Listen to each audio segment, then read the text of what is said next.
இப்போ தமிழகத்தில் வந்து மேலவை வந்து எம்ஜிஆர் காலம் வரைக்கும் இருந்திருக்கு. எம்ஜிஆர் கடைசியாக அதை அபாலிஷ் பண்ணாரு. அதுக்கப்புறம் அதை வந்து நம்ம ரிட்ரைவ் பண்ணல. கலைஞரோட அரசாங்கம் வந்து 2010 அதை ரிட்ரைவ் பண்ணணும்னு நினைச்சாங்க. ஆனால் அதுக்கப்புறமா வந்த ஜெயலலிதா அம்மாவுடைய கவர்மெண்ட் வந்து அதை வந்து வேணாம் அப்படின்னு சொல்லிட்டதுனால நமக்கு இந்த மேலவை அப்படிங்கிற கான்செப்டே வரல. இப்போ நமக்கு ரொம்ப நாள் கழிச்சு தமிழ்நாட்டில் ஒரு ராஜ்யசபா எலெக்ஷன் நடக்க போகுது அப்படின்னா அது 2028 தான் நடக்கும். 2028 6 ராஜ்யசபா சீட்டுக்கு எலெக்ஷன் நடக்கும். ஒரு ராஜ்யசபா எம்பியில நிக்கிற ஒருத்தர் 34 எம்எல்ஏக்களோட ஓட்டு வாங்கியிருந்தாதான் அவர் ராஜ்யசபா எம்பியா தேர்ந்தெடுக்கப்படுவார் தமிழ்நாட்டில். இப்போ ராஜ்யசபால இருக்கிற ஆட்கள் வந்து ஃபினான்ஸ் தொடர்பான விஷயங்கள்ல தலையிட முடியாது. ஆனா நமக்கு finance மினிஸ்டரே Rajya Sabha.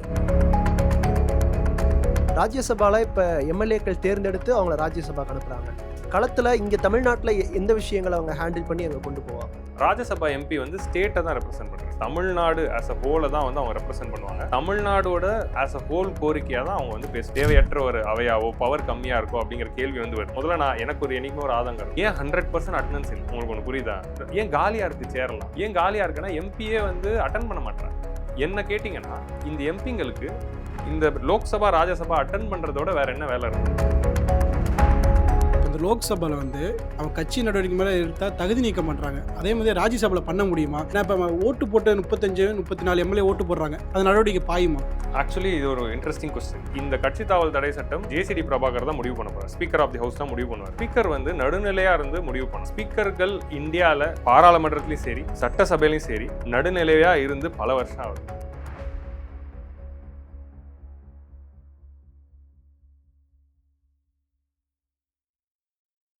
Money is 65.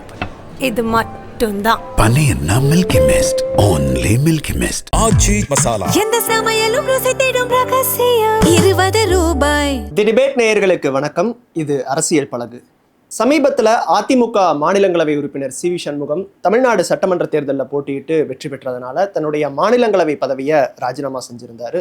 So இப்போ காலியாக இருக்கக்கூடிய அந்த ஒரு ராஜ்யசபா சீட்டுக்கு தேர்தலும் நடைபெற இருக்கு. சமீபத்தில் தமிழகத்தில் ஆட்சியை பிடிச்சிருக்கக்கூடிய தாவேகாவின் சார்பில் அந்த ஒரு இடத்திற்கு போட்டியிடுவாங்க அப்படின்னு எதிர்பார்க்கப்பட்டது. ஆனால் தாவேகா தங்களுடைய கூட்டணி கட்சியான காங்கிரஸுக்கு அந்த சீட்டை கொடுத்துருக்காங்க. ஸோ ராஜ்யசபா எம்பிக்கு எந்த மாதிரியான முக்கியத்துவம் இருக்கு, ராஜ்யசபாவில் என்னென்ன நடவடிக்கைகள் நடக்குது, ராஜ்யசபா எம்பிக்கு என்னென்ன அதிகாரங்கள் இருக்கு அப்படிங்கிறதையெல்லாம் பத்தி நம்ம கூட பேசுறதுக்காக கிங் மேக்கர்ஸ் ஐஏஎஸ் அகாடமியிலிருந்து ட்ரெய்னர் ஆதில் பேக் அவர்கள் இன்னைக்கு நம்ம கூட இணைஞ்சிருக்காங்க. அவங்க கிட்ட ராஜ்யசபா தொடர்பான பல்வேறு கேள்விகளையும் விளக்கங்களையும் கேட்டு பெறலாம். தி டிபேட் யூடியூப் சேனலுடைய நேயர்கள் எல்லாருக்கும் வணக்கம்.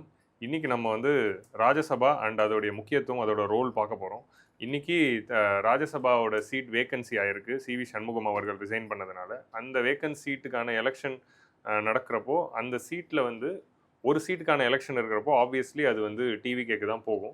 டிவிகே அவங்களோட ரெப்ரசன்டேட்டிவை அந்த சீட்டில் கொடுக்காம அந்த சீட்டை காங்கிரஸ், கூட்டணி கட்சியான காங்கிரஸுக்கு கொடுத்துருக்காங்க. ஸோ காங்கிரஸ்லேருந்து இப்போ யார் வரப்போறா அப்படிங்கிற ஒரு பரபரப்பு நிலவிக்கிட்டு இருக்கு. ஸோ இன்றைக்கி இந்த ராஜ்யசபானா என்ன, ராஜ்யசபாவோட ரோல் என்ன அப்படிங்கிறத நம்ம டிஸ்கஸ் பண்ணுவோம். ஸோ பொதுவாக வந்து நம்மளுடைய பார்லிமெண்ட், அதாவது பாராளுமன்றத்தில் வந்து 2 அவைகள் இருக்குது. ஒன்று வந்து மக்களவை, இன்னொன்று வந்து மாநிலங்களவை. ஸோ இந்த முதல்ல வந்து ஏன் வந்து பாராளுமன்றத்தில் மக்களவைன்னு ஒன்று இருக்குது, மாநிலங்களவை ஒன்று இருக்குது அப்படின்னு இந்த 2 அவைகள் ஏன் அப்படிங்கிறத புரிஞ்சுக்கலாம். இதை வந்து பை கேமரலிசம் அப்படின்னு சொல்லுவாங்க. இந்த பாராளுமன்ற ஜனநாயகம், பார்லிமெண்ட்ரி டெமோக்ரஸி வந்து இந்தியாவுக்கு வந்து பிரிட்டிஷ் கிட்ட இருந்து தான் நம்ம இன்ஸ்பயர் பண்ணோம். பிரிட்டிஷ் நம்மளை ஆண்டு அந்த முறையில் தான் நம்மளுடைய கவர்னன்ஸை வந்து 1919 Government of India Act implement ஆனதுலேருந்து எக்ஸிக்யூட் பண்ணி கொண்டு போயிட்டு இருந்தாங்க. ஸோ அப்போது அதில் நமக்கு பழகினதுனால சுதந்திரத்துக்கு அப்புறமாவும் இந்த பிரிட்டிஷோடைய அந்த பார்லிமெண்ட்ரி ஃபார்ம் ஆஃப் கவர்மெண்ட்டே நம்ம ஃபாலோ பண்ணிக்கலாம். அதே இரு அவை அப்படிங்கிற இந்த கான்செப்டை ஃபாலோ பண்ணிக்கலாம் அப்படிங்கிறத கொண்டு வராங்க. அதே மாதிரி இந்தியா மாதிரியான ஒரு கூட்டாட்சி நிறைந்த, அதாவது ஃபெடரல் நேஷனில் ஒரு ஃபெடரலிசமில் என்ன இருக்குன்னா மத்திய அரசு, மாநில அரசு அப்படிங்கிற மாதிரியான 2 அரசுகள் இருக்கும் ஒரு தருவாயில் அந்த மாதிரியான நாடுகளுக்கெல்லாம் இந்த பைகேமரல் சிஸ்டம் ரொம்ப சூட்டபுளாக இருக்கும். அதோடைய முக்கியமான எக்ஸாம்பிள் அமெரிக்கா கூட எடுத்துக்கலாம். அமெரிக்காலேயும் அவங்களுடைய காங்கிரஸில் ஹவுஸ் ஆஃப் ரெப்ரசன்டேட்டிவ், செனட் அப்படின்னு 2 அவை இருக்குது. நம்ம ஊரில் லோக்சபா, ராஜ்யசபா, மக்களவை, மாநிலங்களவை அப்படின்னு 2 இருக்குது. ஸோ இதில் வந்து லோக்சபா, இதுக்கு பேரே நம்ம மக்கள் அவை அப்படின்னு வச்சுருக்கோம். மக்களால் தேர்ந்தெடுக்கப்பட்ட எம்பிஸ் ஒரு தொகுதி வாரியாக பிரதிநிதித்துவத்தோட போய் எம்பியாக இருப்பாங்க. இப்போ நம்ம சென்னை பார்த்தோன்னா மத்திய சென்னை, வட சென்னை, தென் சென்னை அந்த மாதிரி வந்து தொகுதியாக பிரிச்சுட்டு அந்த தொகுதி மக்கள் டைரெக்டாக செலக்ட் பண்ணி அவங்களை அனுப்புகிறாங்க. அவங்க அந்த தொகுதி மக்களுக்கு ஆன்சரபிளாக இருக்கிறாங்க.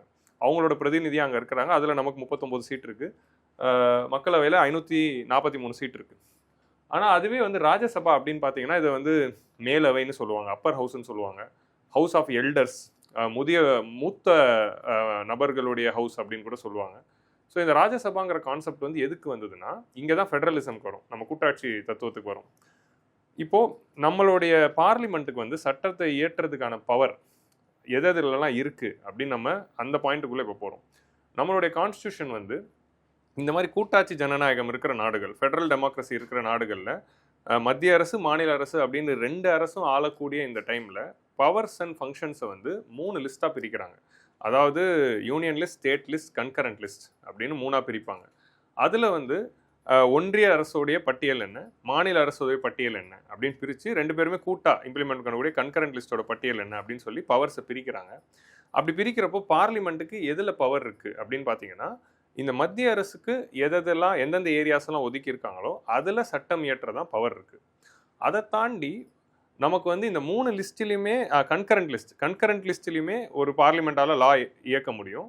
3 லிஸ்ட்டுமே குறிப்பிடாத ஏதாவது ஒரு விஷயம் நடந்துச்சுன்னா அதுலேயுமே பார்லிமெண்டால லாவை இயக்க முடியும்.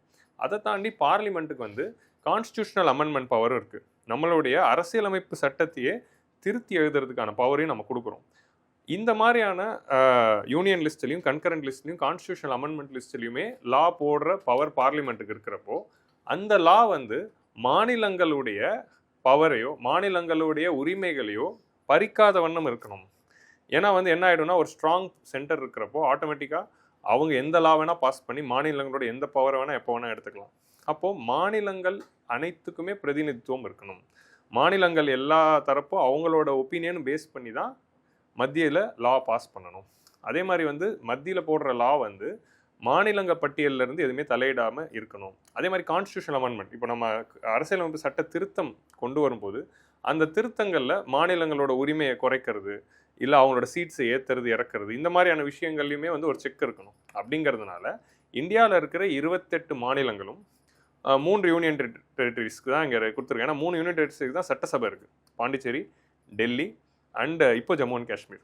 ஸோ சட்டசபை இருக்கிற 3 யூனியன் டெரிட்டரிஸ், மொத்தம் 8ல் 3த்துக்கு இருக்குது. ஸோ 28 மாநிலங்களுக்கும் 3 யூனியன் டெரிட்டரிஸ்க்கும் பிரதிநிதித்துவம் இருக்கிற மாதிரி ஒரு மேலவை அமைக்கிறாங்க. இப்போ இந்த மேலவையில் நமக்கு 245 சீட் இருக்குது.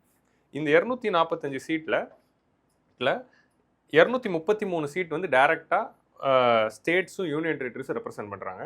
அந்த 233ல் 225, 28 ஸ்டேட்ஸ்க்கும் இந்த 8 சீட்ஸ் வந்து 3 யூனியன் டெரிட்டரிக்கும் பிரித்து கொடுத்துருக்காங்க. இப்போ காஷ்மீருக்கு 4, டெல்லிக்கு 3, பாண்டிச்சேரிக்கு 1, அதான் இந்த 8. ஸோ அப்போது இந்த 233 பேரும் யார் ரெப்ரசென்ட் பண்ணுறாங்க அப்படின்னு பார்த்தீங்கன்னா, மாநிலத்துடைய சட்டசபையை ரெப்ரசென்ட் பண்ணுறாங்க. இப்போ நம்மளுடைய சட்டசபை தேர்தல் இப்போ தான் முடிஞ்சுது.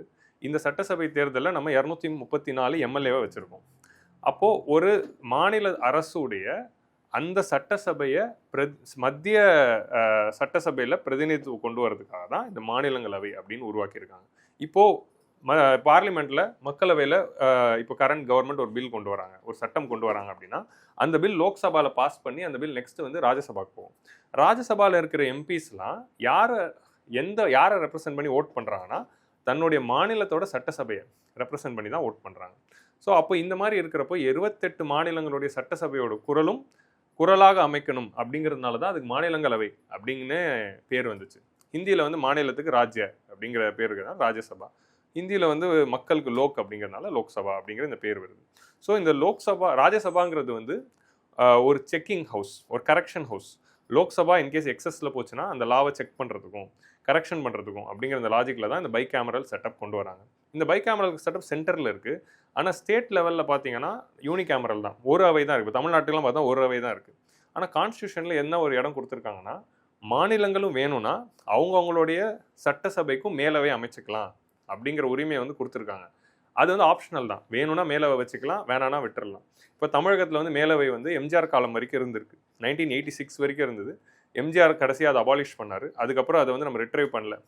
கலைஞரோட அரசாங்கம் வந்து 2010 அதை ரிட்ரைவ் பண்ணணும்னு நினச்சாங்க. ஆனால் அதுக்கப்புறமா வந்து அம்மாவுடைய கவர்மெண்ட், ஜெயலலிதா அம்மாவுடைய கவர்மெண்ட் வந்து அதை வந்து வேணாம் அப்படின்னு சொல்லிட்டதுனால நமக்கு இந்த மேலவை அப்படிங்கிற கான்செப்டே வரல. ஆனால் இந்தியாவில் மற்ற நிறைய ஸ்டேட்ஸில் இன்னும் மேலவை இருக்குது. தெலுங்கானா, ஆந்திர பிரதேஷ், உத்தரப்பிரதேஷ், மகாராஷ்டிரா, இந்த மாதிரியான ஸ்டேட்ஸ்லலாம் இன்னுமே வந்து ஸ்டேட் லெவலில் கூட மேலவைன்னு ஒன்று இருக்கும். எம்எல்சி அப்படின்னு சொல்லுவாங்க, member of legislative assembly MLA மாதிரி member of legislative council MLC அப்படின்னு மேலவை உறுப்பினர் அப்படின்னு சொல்லுவாங்க. இதுதான் இந்த லோக்சபா ராஜ்யசபாவோட வித்தியாசம். ராஜ்யசபாவோட ரோல் என்னதுன்னா மாநிலங்களை ரெப்ரசென்ட் பண்ணுறது. அதை தாண்டி ராஜ்யசபாவுக்கு வந்து பொதுவாக வந்து ஒரு சட்டத்தை ஏற்றுறதுலையும் கான்ஸ்டியூஷன் அமெண்ட்மெண்ட் கொண்டு வரதுலையும் ஈக்குவல் பவர் தான். ஆனால் ஒரு சில விஷயங்களில் லோக்சபாவை கம்பேர் பண்ணும்போது கம்மியான பவர்ஸ் தான். எது இல்லைன்னா பட்ஜெட். ஸோ பட்ஜெட் தாக்கல் பண்ணுறதும் பட்ஜெட்டை நிறைவேற்றுறதும், அதே மாதிரி பணம் சம்மந்தப்பட்ட சென்ட்ரலோடைய கன்சாலிடேட்டட் ஃபண்டிலிருந்து பணம் எடுத்து ஸ்கீம்ஸுக்கு செலவு பண்ணுறதுலாம் லோக்சபாக்கு மட்டும் தான் பவர் இருக்குது. மக்களால் தேர்ந்தெடுக்கப்பட்டவருக்கு தான் பவர் இருக்கே தவிர ராஜ்யசபா அதில் ஓட்டிங் பண்ண முடியாது, பணம் சார்ந்த விஷயங்களில் டிஸ்கஸ் பண்ண முடியாது. அதில் வந்து அவங்களால ரெக்கமெண்டேஷன் தான் கொடுக்க முடியும். அதை தாண்டி வந்து ஜாயின்ட் சிட்டிங், லோக்சபா ஒரு பில் பாஸ் பண்ணி ராஜ்யசபாவுக்கு அனுப்புகிறாங்க. அப்போ ராஜ்யசபா அந்த பில்லை அப்ரூவ் பண்ணல, ஒரு நார்மல் பில்லு 6 மாதம் ஆகியும் அப்ரூவல் ஆகலை அப்படின்னா பிரசிடென்ட் வந்து ஜாயின்ட் சிட்டிங் வைக்கலாம். லோக்சபா மெம்பர்ஸ் ராஜ்யசபா மெம்பர்ஸ் எல்லாரையுமே சென்ட்ரல் ஹாலில் கூப்பிட்டு ஜாயின்ட் சிட்டிங் வச்சு டோட்டலாக நம்ம இந்த 543 அண்ட் 245 பேர் சேர்ந்து ஓட்டு போடுவாங்க. அப்படி வரும்போது ஜாயின்ட் சிட்டிங்கில் வந்து தலைமை வகிக்கிற பவர் யாருக்கு இருக்குன்னா ஸ்பீக்கருக்கு தான் இருக்கே தவிர ராஜ்யசபாவோட தலைவரான சேர்மனுக்கு இல்லை. ஸோ இந்த மாதிரியான ஏரியாவில் ராஜ்யசபா கொஞ்சம் பவர் கம்மி. ஆனால் ராஜ்யசபாக்கு யூனிக்கான பவர் இருக்கிற ஒரு சில ஏரியா இருக்குது. எந்த ஏரியா அப்படின்னா, முதல் வந்து இப்போ வந்து மாநில பட்டியல், மாநிலங்கள் க்கு எதெல்லாம் அதிகாரம் இருக்குது அப்படின்ற ஒரு பட்டியல் இருக்குல்ல, ஸ்டேட் லிஸ்ட். இந்த ஸ்டேட் லிஸ்ட்டில் பார்லிமெண்ட்டால் ஒரு லா வந்து பாஸ் பண்ண முடியாது. ஆனால் Rajya Sabha 2/3 members present and voting மெஜாரிட்டியில் ஒரு ரெசல்யூஷன் பாஸ் பண்ணி மாநில பட்டியலில் மத்திய பார்லிமெண்ட் ஒரு லாவை இயற்றணும் அப்படின்னு ஒரு ரெசல்யூஷன் பாஸ் பண்ணால் பார்லிமெண்ட் மாநில பட்டியல்லையுமே லாவை வந்து ஏற்ற முடியும். அது ஆர்டிகல் 249 ஆஃப் தி கான்ஸ்டியூஷன் அந்த பவர் கொடுக்குது. ரெண்டாவது வந்து ஆர்டிகல் 312 ஆஃப் தி கான்ஸ்டியூஷனில் என்ன பவர் இருக்குன்னா, ஆல் இண்டியா சர்வீஸ், நம்மளை அகில இந்திய குடிமை பணிகளுக்காக கொண்டு வரதுக்கான ஒரு பவர். இப்போ ஆல் இண்டியா சர்வீஸ் அப்படின்னு எடுத்துக்கிட்டால் 3 இருக்குது. IAS, IPS, IFS, administrative service, police service, forest service அப்படிங்கிற 3 தான் ஆல் இண்டியா சர்வீஸ்ன்னு சொல்லுவோம். ஆல் இண்டியா சர்வீஸ்னால் என்ன அப்படின்னா, இதை வந்து central government and state government 2 பேரோட கண்ட்ரோல்லையும் இருக்கிறது தான். அவங்களுடைய வந்து இமீடியட் கண்ட்ரோல் ஸ்டேட் கவர்மெண்ட்டில் இருக்கும், ஓவரால் கண்ட்ரோல் வந்து சென்ட்ரல் கவர்மெண்ட் கிட்ட தான் இருக்கும், ஐஏஎஸ்க்கு, ஐபிஎஸ்க்கு, ஐஎஃப்எஸ்க்கு. இந்த மாதிரி ஆல் இண்டியா சர்வீசஸ் உருவாக்குற பவர் வந்து ராஜ்யசபாக்கு இருக்குது. ராஜ்யசபா நினச்சா ஒரு புது ஆல் இண்டியா சர்வீசஸ் உருவாக்கலாம். இஃப் 2/3 மெம்பர் ப்ரெசென்ட் அண்ட் ஓட்டிங்கில் ஒரு பில் பாஸ் பண்ணால், அதில் தான் அவங்க ஆல் இண்டியா ஜுடிஷியல் சர்வீஸ் ஐஜேஎஸ் அப்படின்னு ஒன்று பாஸ் பண்ணாங்க. அது வந்து இன்னும் வந்து இம்ப்ளிமெண்ட் ஆகலை, பட் பாஸ் பண்ணி நிலுவையில் இருக்குது. ஸோ இந்த மாதிரி யூனிக்கான பவர்ஸு ராஜ்யசபாவுக்கு இருக்குது. அதை தாண்டி ராஜ்யசபாவோட ஒரு ஸ்பெஷாலிட்டி என்ன, இப்போது லோக்சபாவில் அதோடைய அவைத்தலைவராக இருக்கிறது ஸ்பீக்கர் அப்படின்னு சொல்லுவோம். ஸ்பீக்கர் எலெக்ஷன் நடக்கும். லோக்சபாவில் தேர்ந்தெடுக்கப்பட்ட எம்பிக்கள் அவங்களுக்குள்ளேயே ஒருத்தரை ஸ்பீக்கராக அப்பாயிண்ட் பண்ணுவாங்க. இப்போ நம்ம தமிழ்நாட்டில் கூட ரீசெண்டாக பார்த்தோம், ஜேசிடி பிரபாகர் அவர்கள் எப்படி வந்து ஸ்பீக்கராக பண்ணாங்களோ அதே ப்ரொசீஜர் தான் லோக்சபாவுக்கு உண்டு. ஆனால் ராஜ்யசபாவை பொறுத்த வரைக்கும் அதோடைய அலுவல் வழி எக்ஸ் அஃபிஷியோ டிஃபால்ட் தலைவராக இருக்கிறது யார், அது சேர்மன் ஆஃப் ராஜ்யசபா அப்படின்னு சொல்லுவோம். அது யாருன்னா துணை ஜனாதிபதி. இந்தியாவுடைய துணை ஜனாதிபதி தான் டிஃபால்ட்டாக ராஜ்யசபாவுடைய தலைவர், அவைத்தலைவராக இருப்பார். இப்போது சிபி ராதாகிருஷ்ணன் அவர்கள் இருக்காங்க. அதுக்கு டெப்டி சேர்மன் இருக்கலாம், ஹரிவன்ஷ் சிங் இருக்கார், அவரும் வந்து டெப்டி சேர்மன் ஆஃப் ராஜ்யசபாவாக இருப்பார். ஸோ அப்போது துணை ஜனாதிபதி தலைமை ஏற்பாடு. இந்த சிஸ்டம் எங்கேருந்து எடுக்கிறோன்னா அமெரிக்காலேருந்து எடுக்கிறோம். அமெரிக்காவில் தான் இந்த சிஸ்டம் இருக்குது. செனட்டோட ஹெட்டாக யார் இருப்பாங்கன்னா வைஸ் பிரசிடென்ட் இருக்கிறாரு அப்படிங்கிற அந்த ஒரு கஸ்டம் வந்து நம்ம எடுக்கிறோம். இப்போ லோக்சபாவோட ஸ்பீக்கர் லோக்சபாவோட மெம்பராக இருப்பார், ஆனால் ராஜ்யசபாவோட ஹெட்டாக இருக்கிற துணை ஜனாதிபதி ராஜ்யசபாவோட மெம்பர் கிடையாது. இதுதான் வந்து அந்த ஒரு யூனிக் டிஃப்ரென்ஸ் நம்ம வந்து பார்க்கலாம். அண்ட் ஃபைனலாக ராஜ்யசபாவோட இன்னொரு முக்கியமான ஸ்பெஷாலிட்டி என்ன அப்படின்னா, பிரசிடென்ட் வந்து இப்போ நம்ம பார்த்தாலும் 245 சீட் இருக்குது. அதில் 233 சீட்டு தான் ஓட்டில் எவ்ரி மாநிலங்கள் வந்து தேர்ந்தெடுத்து அனுப்புகிறாங்க. மிச்ச 12 சீட்டு வந்து பிரசிடென்ட் ஆஃப் இந்தியா நாமினேட் பண்ணுவான். அவர் யாரை நாமினேட் பண்ணணும்னு நினைக்கிறாரோ 12 பேரை ராஜ்யசபா எம்பியாக நாமினேட் பண்ண முடியும். யார் யார் அப்படின்னா, art, social science, science and literature, so இந்த கலை, சமூக சேவை, இலக்கியம், இந்த மாதிரியான துறைகள் சார்ந்த ஸ்பெஷலிஸ்ட்டை வந்து ராஜ்யசபா எம்பியாக நியமிக்கலாம்.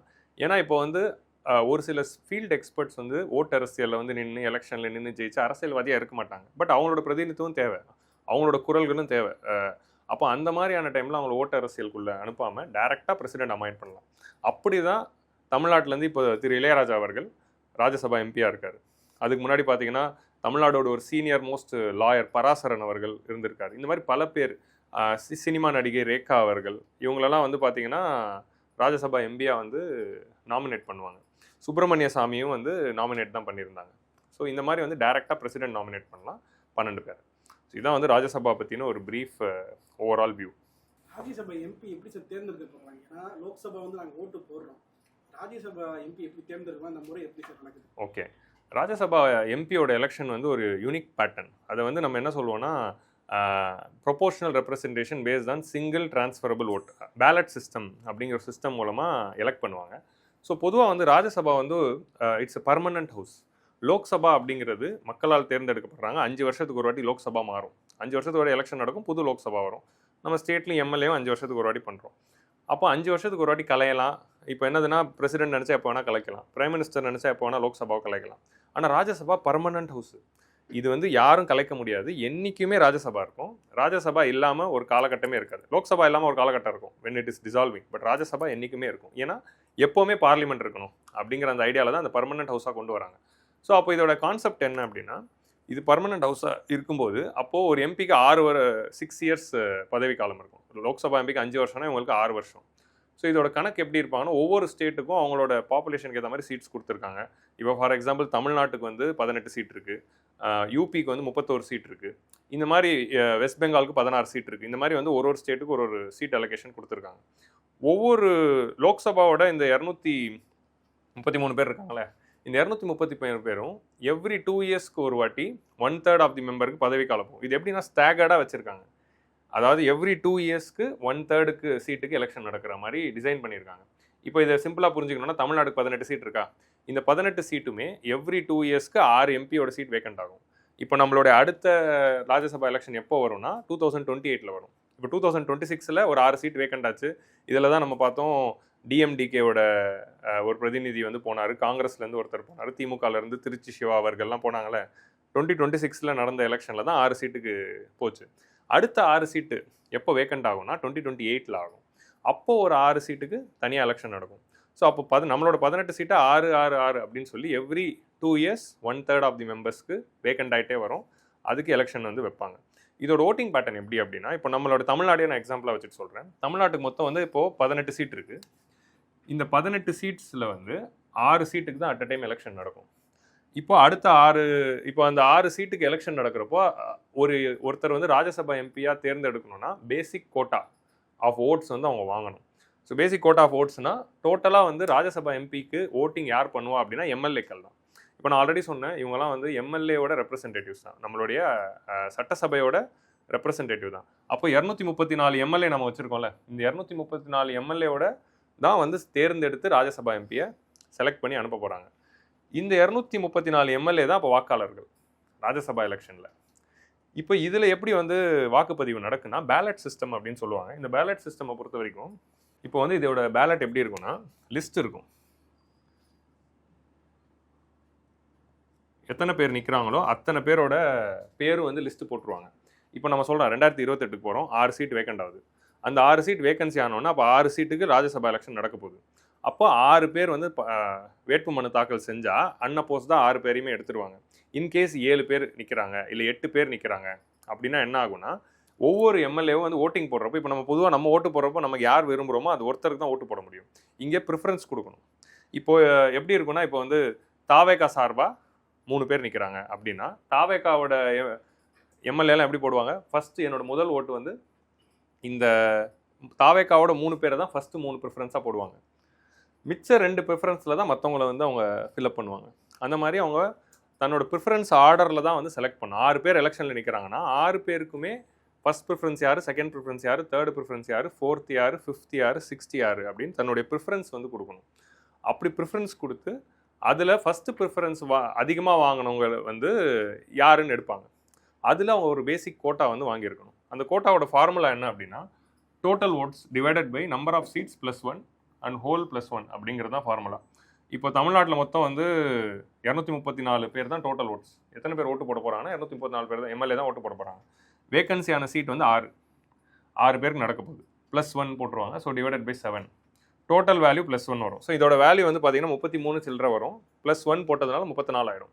ஸோ அப்போ இதோட கணக்கு என்ன அப்படின்னா, ஒரு ராஜ்யசபா எம்பியில் நிற்கிற ஒருத்தர் 34 எம்எல்ஏக்களோட ஓட்டு வாங்கியிருந்தால் தான் அவர் ராஜ்யசபா எம்பியாக தேர்ந்தெடுக்கப்படுவார் தமிழ்நாட்டுக்கு இதுதான் கணக்கு. 34 எம்எல்ஏக்களோட ஓட்டு வாங்கியிருந்தால் தான் அவருக்கு தேர்ந்தெடுக்கப்படுவார். அப்போது கணக்கு என்னென்னா 34 எம்எல்ஏக்கு ஒரு ராஜ்யசபா சீட்டு அப்படிங்கிறது தான் கணக்கு. ஸோ அப்போது இப்போ வந்து ஃபார் எக்ஸாம்பிள் நமக்கு மோஸ்ட் ஆஃப் த டைம் என்ன ஆகுதுன்னா, பார்ட்டிஸ்குள்ளே நமக்கு நம்பர் தெரிஞ்சிடும், டிஎம்கேக்கு எவ்வளோ ஏடிஎம்கேக்கு எவ்வளோ அப்படின்னு நமக்கு நம்பர் தெரியுது. அதனால் எவ்ரி 2 இயர்ஸ்க்கு எலெக்ஷன் நடக்கிறோம் நமக்கே தெரியும். 6ல் இப்போ போன வருஷம் வரைக்கும் இந்த 6 சீட் எப்படி இருந்ததுன்னா 6ல் 4 டிஎம்கே 2 ஏடிஎம்கே அப்படிங்கிறது தான் ஸ்பிளிட்டு நம்ம கணக்குப்படி. ஸோ அப்போ 4 சீட் டிஎம்கேக்கு வரும், 2 சீட் ஏடிஎம்கேக்கு போகும். அவங்களுக்குள்ளே வந்து 6 பேரை கரெக்டாக தேர்ந்தெடுத்து நிற்பாங்க. இப்போ கமல்ஹாசன் நின்னார், அவர் அன்புமணி ராமதாஸ் அவர்கள் நின்னார், அவர் வந்து ஜிகே வாசனை நின்று இருந்தார். ஸோ இந்த மாதிரி வந்து ஒருத்தரும் அந்த 4 பேர் வந்து அவங்க கூட்டணி கட்சிக்கு தருவாங்க. ஸோ டிஎம்கேக்கு 4 ஏடிஎம்கேக்கு 2 அந்த கணக்கில் போச்சு. அதனால் 7ஆவதாக ஒருத்தர் வேட்புமனு தாக்கல் செய்யலை, இல்லை 8ஆவதாக ஒருத்தர் வேட்புமனு தாக்கல் செய்யலை. 6 சீட்டுக்கு 6 வேட்புமனு வரதுனால அன்அப்போஸ்டாக 6 பேருமே எம்பி ஆகிடுவாங்க. இப்படி தான் நம்ம இதில் போயிட்டுருக்கு. ஏன்னா அந்த அண்டர்ஸ்டாண்டிங் இருக்கும், நமக்கு இருக்கிற எம்எல்ஏக்கு இத்தனை தான் வரும். இப்போ போன வாட்டி ஏடிஎம்கேக்கு வந்து 80 சீட்ஸ் இருந்தது, 70 சீட்ஸ் இருந்தது. ஸோ ஆட்டோமேட்டிக்காக 2 சீட் அவங்களுக்கு கிடச்சிரும். அப்போ மிச்சம் இருக்க சீட்லாம் டிஎம்கேக்கு அப்படிங்கிற அண்டர்ஸ்டாண்டிங்கில் போயிடுச்சு. இப்போ நமக்கு ரொம்ப நாள் கழிச்சு தமிழ்நாட்டில் ஒரு ராஜ்யசபா எலெக்ஷன் நடக்க போகுது அப்படின்னா அது 2028 தான் நடக்க போகுது. ஏன்னா 2028 இந்த ஸ்பிளிட் எப்படி போக போகுது அப்படிங்கிறது வரும். அதே 6 சீட் வரும். 2028 6 ராஜ்யசபா சீட்டுக்கு எலெக்ஷன் நடக்கும். கணக்குப்படி பார்த்தீங்கன்னா தாவேக்காக்கு 3 சீட்டு வரணும். தாவேக்காக்கு 108. இப்போ அதுக்குள்ளே பை எலெக்ஷன் நடந்து நம்பர் ஏறிடுச்சுன்னா கொஞ்சம் போகும். இப்போ கூட்டணியெல்லாம் சேர்த்தா 120னே வச்சுக்கோங்களேன். தாவேக்காக்கு கணக்குப்படி ஒரு 3 சீட் போகலாம். திமுகவுக்கு 2 சீட்டு, அதிமுகவுக்கு 1 சீட்டு அப்படிங்கிற கணக்கு வரும். இப்போ திமுகவுக்கு 59 எம்எல்ஏ தான் இருக்காங்க. ஆனால் உங்களுக்கு 2 சீட் வரணும்னா ஒரு 68 தேவை. ஆனால் 59 தான் இருக்காங்க. ஸோ கணக்குப்படி பார்த்தா திமுக எம்எல்ஏ மட்டும் ஓட்டு போட்டு 2 சீட்டு வாங்க முடியாது. கூட்டணி கட்சிகளுடைய சப்போர்ட்லாம் வேணும். அதே மாதிரி வந்து அதிமுகவுக்கு பார்த்தீங்கன்னா 47 தான் இருக்குது. அதிமுக எதுன்னு இன்னும் நமக்கு தெரியல. அதனால் வந்து 47 அதிமுகன்னு கூட இப்போ சொல்ல முடியல.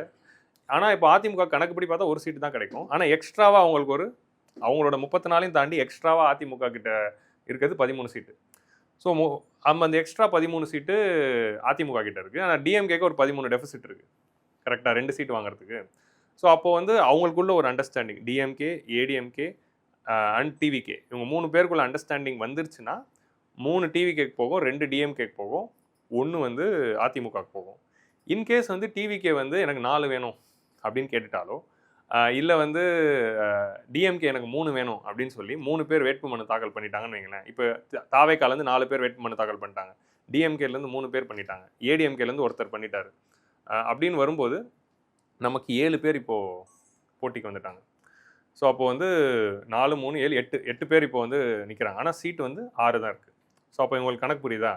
இப்போ நமக்கு 8 பேர் வேட்புமனு தாக்கல் பண்ணிட்டாங்க, ஆனால் சீட்டு வந்து 6 தான் இருக்குன்னா அப்போ இந்த ஃபார்முலா படி பார்த்தீங்கன்னா இந்த ஃபார்முலா தான் வரும். நமக்கு 6 வேகன்சி +1 பார்த்தா இப்போ வந்து இங்கே வந்து பேலட் பேப்பரில் 8 வேட்புமனு தாக்கல் பண்ணவங்களுடைய லிஸ்ட்டையும் ஆட் பண்ணிப்பாங்க. உங்களுக்கு புரியுதா? இப்போது ஒரு எம்எல்ஏவும் ஓட்டு போடும்போது 1st, 2nd, 3rd, 4th, 5th, 6th, 7th, 8th அப்படிங்கிற ப்ரிஃபரன்ஸ் வந்து கொடுக்கணும். இப்போது இந்த ஃபஸ்ட்டு ரவுண்ட் ஆஃப் ஓட்டிங் எல்லாம் முடித்த பிறகு என்ன ஆகும்னா, எந்த ஒரு எம்பிக்குமே இந்த கோட்டாவான 34 வரல அப்படின்னு வச்சுக்கோங்களேன். இப்போ யாருக்காவது ஒருத்தர் 34 வந்துருச்சுன்னா அவர் எலெக்டடு. ஆனால் எல்லாருக்கும் 34 வந்திருக்காது. மேபி ஒரு 2 பேருக்கு 34 வந்திருக்கும், மிச்சம் ஒரு 6 பேருக்கும் வந்திருக்காது. அப்போ என்ன ஆகுனா, எந்த கேண்டிடேட்க்கு லீஸ்ட் ஓட்ஸ் வந்ததோ அவரை வந்து காம்படிஷன்லேருந்து ரிமூவ் பண்ணிவிடுவாங்க.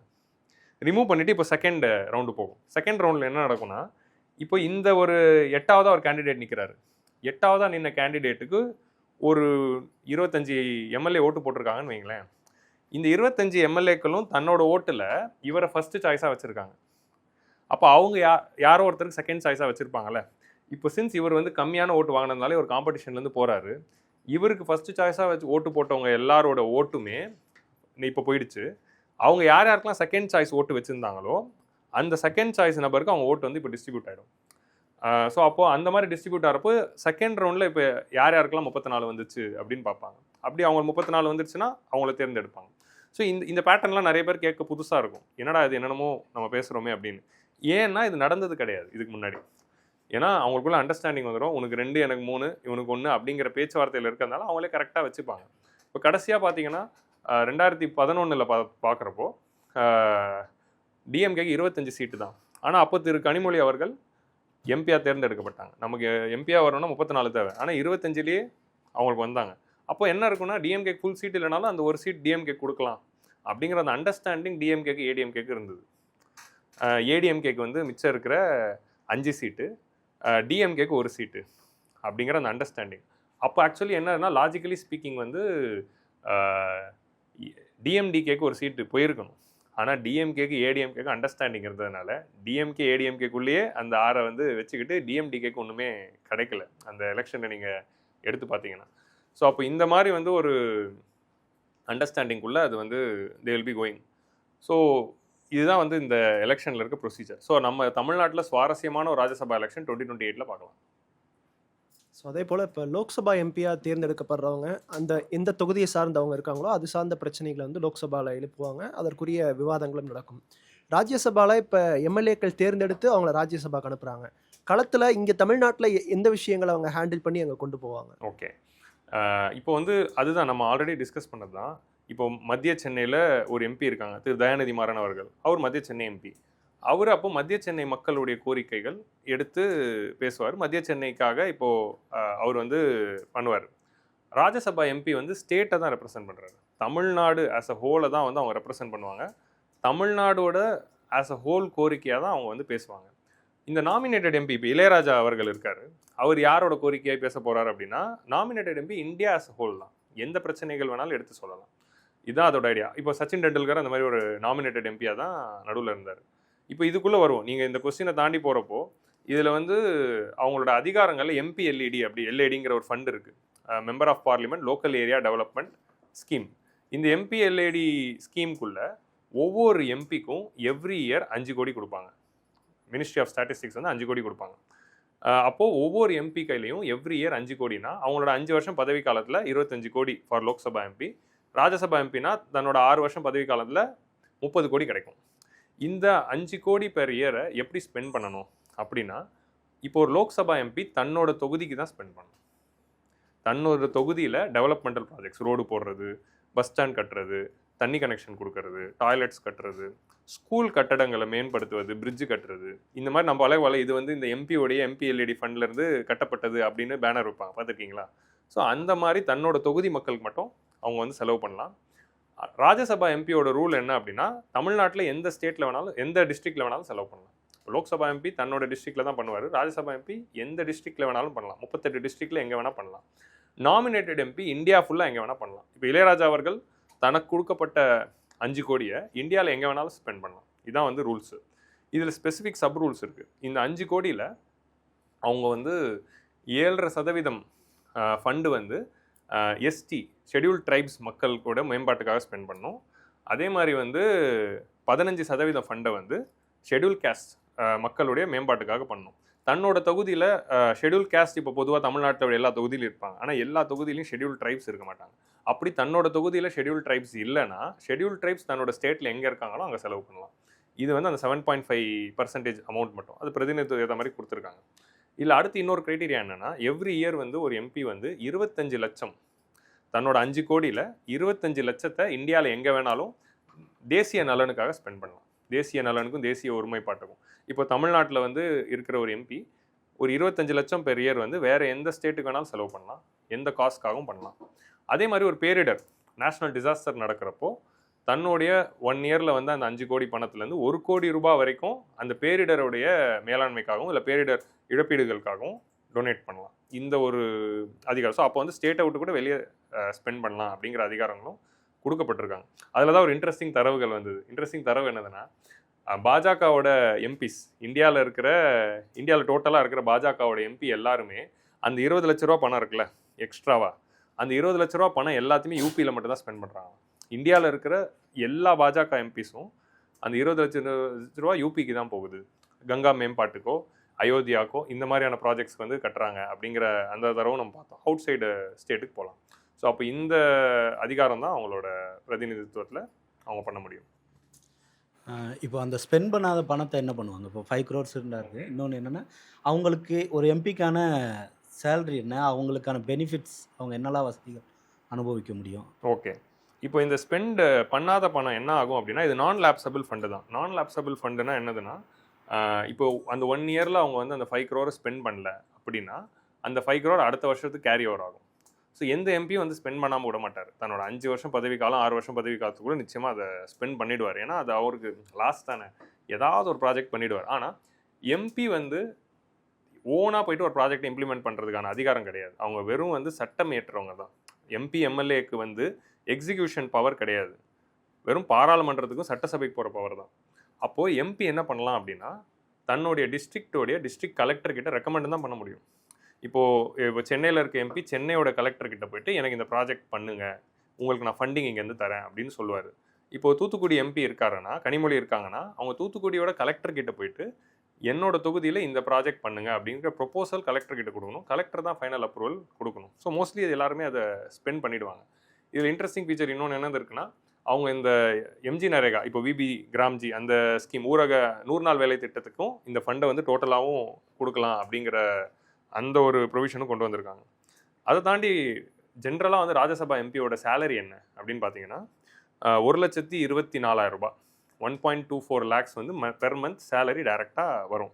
அதை தாண்டி அவங்களுக்கு ஆல்மோஸ்ட் வந்து இந்த 1.24 தாண்டி டோட்டலாக எமோலிமெண்ட்ஸ் அதர் செலவுகளுக்கும் பணம் வருது. அதெல்லாம் சேர்த்தா 2,86,000 ரூபாய் சேலரி. ஸோ அதில் 1.24 வந்து டைரெக்டாக அவங்களுக்கு பணமாகவே வந்துடும்.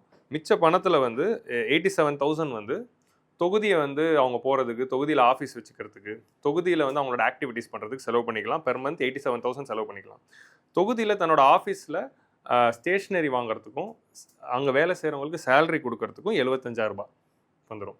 ஸோ அப்போது வந்து டோட்டலாக வந்து 2.86 lakhs வந்து ஒரு எம்பிக்கு வந்து பணமாக வரும். அதில் பாதி பணமாகவும் மிச்சத்தை இந்த இதுக்காகும். அவங்களுக்கு வந்து அதை தாண்டி வந்து ட்ரெயின் ஃபேர் வந்து ஃப்ரீ. ஃப்ளைட் வந்து பெர் இயர் வந்து 34 ஃப்ளைட் வந்து ஃப்ரீ.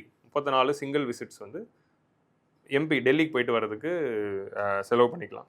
அதை தாண்டி கவர்மெண்ட் ஹெல்த் கேர் அது எல்லாமே வந்து இது. அண்ட் இதில் முக்கியமான விஷயம் என்னதுன்னா, அவங்க எல்லாருக்குமே பென்ஷன் இருக்குது. ஸோ அவங்க ஒன்ஸ் எம்பி ஆகிட்டாங்கன்னா till their death they have monthly pensions வந்துக்கிட்டே இருக்கும். அதுதான் வந்து எம்பியோடைய இந்த பவர் அண்ட் சேலரி. இப்போது ராஜ்யசபாவில் இருக்கிற ஆட்கள் வந்து ஃபினான்ஸ் தொடர்பான விஷயங்களில் தலையிட முடியாதுன்னு சொன்னீங்க. ஆனால் நமக்கு ஃபினான்ஸ் மினிஸ்டரே ராஜ்யசபா எம்பி தானே, அது எப்படி? இல்லை அது இன்ட்ரெஸ்டிங் தான். இப்போ என்னதுன்னா, ஒரு மினிஸ்டர் ஆகணும்னா அவங்க வந்து எம்பியாக இருக்கணும். எம்பியாக இல்லாதவங்களும் மினிஸ்டர் அப்பாயிண்ட் பண்ணலாம். ஆனால் 6 மாதத்துக்குள்ளே எம்பி ஆகிடணும், இல்லை எம்எல்ஏ ஆகிடணும். அதுதான் வந்து கணக்கு. ஸ்டேட்னா எம்எல்ஏ ஆகணும். இப்போ வந்து நம்ம இந்தியாவை பொறுத்த வரைக்கும் பிரைம் மினிஸ்டரே கூட ராஜ்யசபாலேருந்து வரலாம். ஸோ எம்பியாக இருந்தாலே போதுமே தவிர அவங்க லோக்சபாலேருந்து தான் வரணும், ராஜ்யசபாலேருந்து தான் வரணும்னு இல்லை. 2 எம்பி 2 இடத்துலையும் இருக்கலாம். ஃபார் எக்ஸாம்பிள் நரேந்திர மோடி அவர்கள் வந்து லோக்சபா எம்பி, மன்மோகன் சிங் வந்து ராஜ்யசபா எம்பி, அவர்கள் வந்து ராஜ்யசபா எம்பியாக தான் இருந்தார். இந்திரா காந்தி அவர்களும் தன்னுடைய முதல் பிரைம் மினிஸ்டராக அவங்க வரும்போது ராஜ்யசபா எம்பியாக தான் இருந்தாங்க. ஸோ இந்த மாதிரி 2 அவைகள்லேருந்து வரலாம். இப்போது நம்மளுடைய ஃபினான்ஸ் மினிஸ்டர் வந்து ராஜ்யசபா எம்பி தான். ஆனால் அதோடைய லாஜிக் என்னென்னா, அவங்க ஒன்ஸ் வந்து மினிஸ்டர் ஆகிட்டாங்கன்னா அவங்க வந்து லெஜிஸ்லேச்சர் கிடையாது, எக்ஸிக்யூட்டிவ் தான். ஸோ அவங்க வந்து மினிஸ்டராக தான் அங்கே செயல்படுறாங்க. ஸோ மினிஸ்டராக இருக்கிறவங்களுக்கு வந்து ஃபினான்ஸ் பவர் இருக்குது. நான் என்ன மேட்டரில் சொன்னேன்னா, பட்ஜெட்டில் இந்த தீர்மானம் நிறைவேற்றலாமா, இந்த ஸ்கீமுக்கு இவ்வளோ ரூபா ஃபண்டை அலோகேட் பண்ணலாமா, இப்போ ஒரு ஸ்கீமுக்கு 10,000 கோடி அலோகேட் பண்ணுறாங்க, அந்த அலோகேட் பண்ணலாமா வேணாமா அப்படிங்கிற ஓட்டிங் எடுக்கிறப்போ லோக்சபாவால் தான் எம்பிஸ் தான், இந்த 545 பேர் தான் ஓட்டு போட முடியும். ராஜ்யசபாவோட இந்த 245 பேர் ஓட்டு போட முடியாது. அந்த ஒரு டிஸ்கஷன் தான். இன்றைக்கி இருக்கிற சூழலில் இந்த ராஜ்யசபான்றது அவசியமாக இருக்கா இந்தியாவுக்கு? ஏன்னா மோஸ்ட்லி ஒரு மாதிரி பொலிட்டிக்கலாக நிறைய விஷயங்கள் நடக்குது. ஓகே, ராஜ்யசபாவுக்கு போகிறவங்களுமே பொலிட்டீஷியன்ஸ் தான் நிறைய இருக்கிறாங்க. ஸோ அப்படின்றப்போ ராஜ்யசபாக்கான ரெலவென்ஸ் இந்தியாவில் இன்றைக்கி இருக்குதுன்னு நினைக்கிறீங்க? நீங்கள் இந்த கேள்வி கேட்டீங்க, நான் இதை இன்னும் வைடன் பண்ணுறேன். பார்லிமெண்ட்டோட ரெலவன்ஸே இருக்கா அப்படிங்கிற மாதிரி தான் இன்றைக்கி வந்து பாராளுமன்றமே அப்படி தான் செயல்பட்டுட்டு இருக்கு. சட்டசபையோட தேவை தான் இருக்கா அப்படிங்கிற மாதிரி தான் சட்டசபையும் இயங்கிட்டு வருது. பார்லிமெண்ட்டை பற்றி நீங்கள் எடுத்துக்கிட்டிங்கன்னா, நீங்கள் வந்து வெறும் ராஜ்யசபா மட்டும் எடுக்காதீங்க, லோக்சபாவே எடுங்களேன். இது எல்லாமே ஒரு ரப்பர் ஸ்டாம்ப் இன்ஸ்டியூஷன்ஸாக தான் இன்றைக்கி மாறிட்டு வருது. இந்த பார்லிமெண்ட்டுக்குன்னு ஒரு ஃபங்க்ஷனிங் இருக்குது, அதுக்குன்னு டிபேட்ஸு டிஸ்கஷன், எந்த ஒரு விஷயமா இருந்தாலும் டிஸ்கஸ் பண்ணி டிபேட் பண்ணணும். அதுக்குன்னு ஒரு சில மரபுகள்லாம் இருக்குது. அந்த மரபுகள் அந்த இது எதுவுமே இப்போ ஃபாலோ பண்ணப்படுறதில்ல. எல்லாமே வந்து ஒரு ரப்பர் ஸ்டாம்ப் இன்ஸ்டியூஷனாக தான் இன்றைக்கி செயல்பட்டு இருக்கு. அதான் நிதர்சனமான உண்மை. என்னதுன்னா, கவர்மெண்ட்டுக்கு லோக்சபாவில் மெஜாரிட்டி இருக்க போகுது. அப்போ எந்த பில் கொண்டு வந்தாலும் பாஸ் பண்ணிடுவாங்க. ராஜ்யசபாலையும் அவங்க அந்த மேனுஃபேர் எல்லாம் பண்ணுறாங்க. இப்போ லேட்டஸ்ட்டாக 10 எம்பிக்கள் விலைக்கும் வாங்கியிருப்பாங்க. ஸோ அதனால் அவங்களுக்கு அங்கேயும் வந்து கணிசமான நம்பர் வரதுனால எந்த பில்லாக இருந்தாலும் பாஸ் ஆக தான் போகுது. எங்கே இப்போ நமக்கு ராஜ்யசபாவோட ரோல் வந்து மெயினாக தேவைப்படும்னா, இப்போ கான்ஸ்டியூஷனல் அமெண்ட்மெண்ட் பில், இப்போ டீலிமிட்டேஷன் பில் ஏன் கொண்டு வர முடியல? லோக்சபாலையும் 2/3 இல்லை, ராஜ்யசபாலையும் 2/3 இல்லை. ஸோ அப்போ அந்த மாதிரியான டைமில் தான் வந்து இந்த மாதிரியான ஹவுசஸ் வந்து இன்றைக்கி செயல்படுதே தவிர மிச்சம் எல்லா டைமுமே வந்து எப்படி வச்சுருக்காங்கன்னா, சும்மா அது வந்து ஒரு ப்ரொசீஜரலாக தான் வந்து இயக்கிட்டு வராங்க. எப்போ பார்த்தாலும் வந்து ரூலிங் பார்ட்டி எந்த மரபுகளும் ஃபாலோ பண்ணுறதில்ல. ஆப்போசிஷனும் வந்து எப்போவுமே வெளிநடப்பும் பிளாக்கேஜ்லையும் இருக்கிறதுனால அது அன்ப்ரொடக்டிவாக தான் மோஸ்ட் ஆஃப் த டைம் வந்து போயிட்டுருக்கு. வி ஹாவ் டு பிளேம் இது ஒரு டெமோக்ரஸினா எந்த அளவுக்கு மரபுகள் ஃபாலோ பண்ணப்படுதோ அப்போ தான் அது நிலைநாட்டும். இது ஃபுல்லாகவே தியரிட்டிக்கலான ஒரு கான்செப்டாக இன்றைக்கி மாறிடுச்சு. இப்போ நீங்கள் வந்து ஒரு 50கள் 60களில் போய் லோக்சபா ராஜ்யசபா பார்த்தீங்கன்னா அது இப்படி இல்லை. இன்றைக்கி இருந்த மாதிரிலாம் செயல்படல. உண்மையாக எப்படி வந்து 2 ஹவுஸ் செயல் பண்ணுமோ அப்படி தான் செயல்பட்டுச்சு.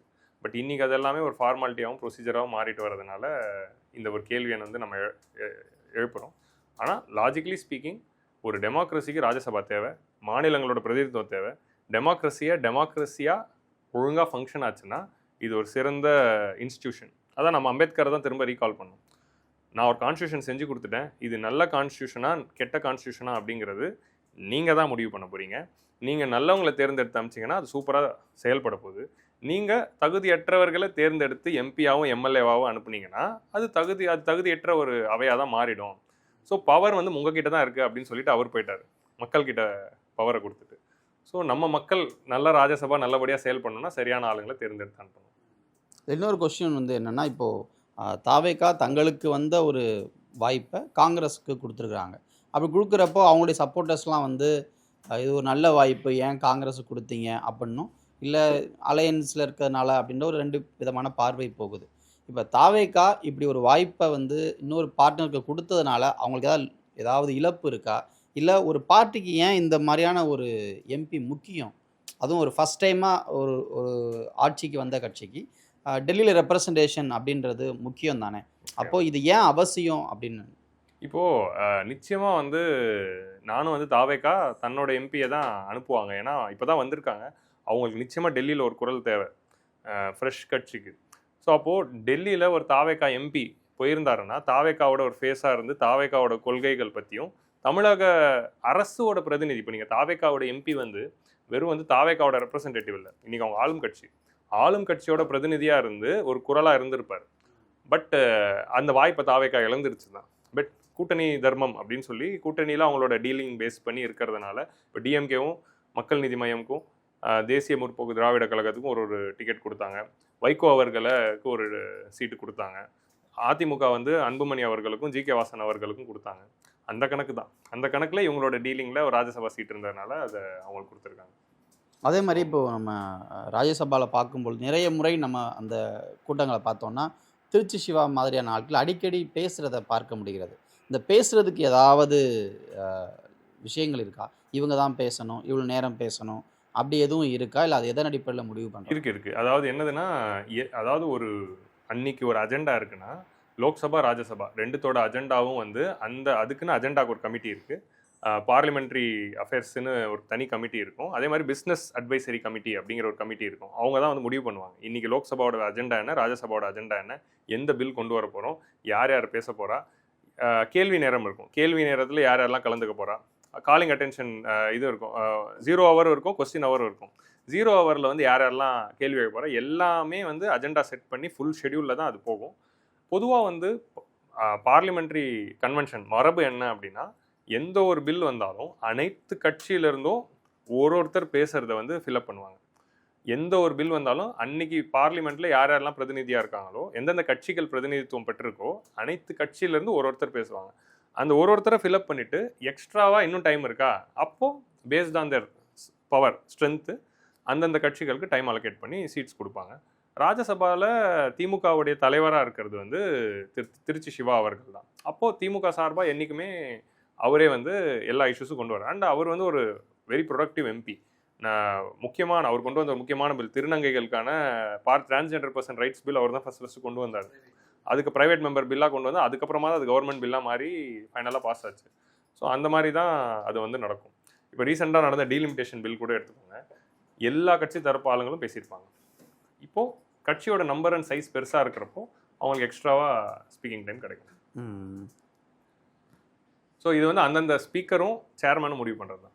இப்போ ராஜ்யசபாவோட இந்த பவர்ஸ் நம்ம பேசின வரைக்கும் அதை எக்ஸ்பேண்ட் பண்ணலாமா? ஏன்னா வந்து இப்போது கம்பேரிட்டிவ்லி லோக்சபாவோட இவங்களுக்கு வந்து ஃபியூ யூனிக் பவர்ஸ் இருந்தாலும் கூட, பட் ஸ்டில் வந்து அது ஒரு சம்பிரதாய அவை மாதிரி தான் நமக்கு இங்கேருந்து பார்க்கும்போது தெரியுது. அப்படிங்கிறப்போ இவங்களுக்கு வந்து இந்த மாதிரியான பவர்ஸ் இருந்தால் அது லெஜிஸ்லேஷனில் யூஸ் ஆகும், அப்படி ஏதாவது டிபேட்ஸ் நடந்திருக்கா, இல்லை அது மாதிரி ஏதாவது சஜஷன்ஸ் இருந்திருக்கா? இல்லை, எனக்கு வந்து பர்சனலாக நான் வந்து இந்தியா அரசியலமைப்பை வந்து கடந்த ஒரு 12 வருஷமாக படிச்சுட்டு இருக்கேன். இதில் எனக்கு கிடைச்சதுன்னா, ராஜ்யசபாவில் முன்னாடி ஒரு ரூல் இருந்தது. என்னதுன்னா, அந்தந்த மாநிலங்களை சேர்ந்தவர் மட்டும்தான் ராஜ்யசபா எம்பி ஆக முடியும் அப்படிங்கிற ரூல் இருந்து. இப்போ தமிழ்நாட்டிலேருந்து 18 பேர் போகிறாங்கன்னா 18 பேரும் தமிழ்நாட்டில் வாக்காளராக இருக்கணும். அப்போது தமிழ்நாடோட பிரதிநிதித்துவம். 2003 என்ன பண்ணாங்க, இந்தியாவில் எங்கே ஒரு வாக்காளராக இருந்தாலும் ராஜ்யசபா எம்பி ஆகலாம் அப்படின்றாங்க. இப்போ தமிழ்நாட்டோட 18ல் நம்ம யாருக்கு வேணாலும் கொடுக்கலாம். இப்போ ஃபார் எக்ஸாம்பிள் பார்த்தீங்கன்னா, திரு சிதம்பரம் அவர்கள் தன்னோட முந்தின டேர்மை மகாராஷ்டிராலேருந்து தான் போனார். இப்போ திரு எல் முருகன் அவர்கள் இருக்கார், அவரும் ராஜ்யசபா எம்பி தான். அவர் மத்திய பிரதேஷோட பிரதிநிதியாக இருக்கார். ஸோ அப்போ இந்த ஒரு ரூல் தான் வந்து நான் திரும்ப மாற்றணும்னு விரும்புகிறேன். இது மாநிலங்களோட பிரதிநிதித்துவம், மாநிலங்களை சார்ந்த கோரிக்கைகளை வைக்கிற அவைனா, இப்போ மாநிலத்தை சேர்ந்தவர் தான் ராஜ்யசபா எம்பியாக ஆகணும். அரசியல்வாதிகள் தன்னுடைய கன்வீனியன்ஸ்க்காக இந்த ரூலை வந்து மாற்றிக்கிட்டாங்க. ஸோ இப்போ வந்து பார்த்தீங்கன்னா, இப்போ இன்னொரு ரூல் எடுத்துக்கலாம்.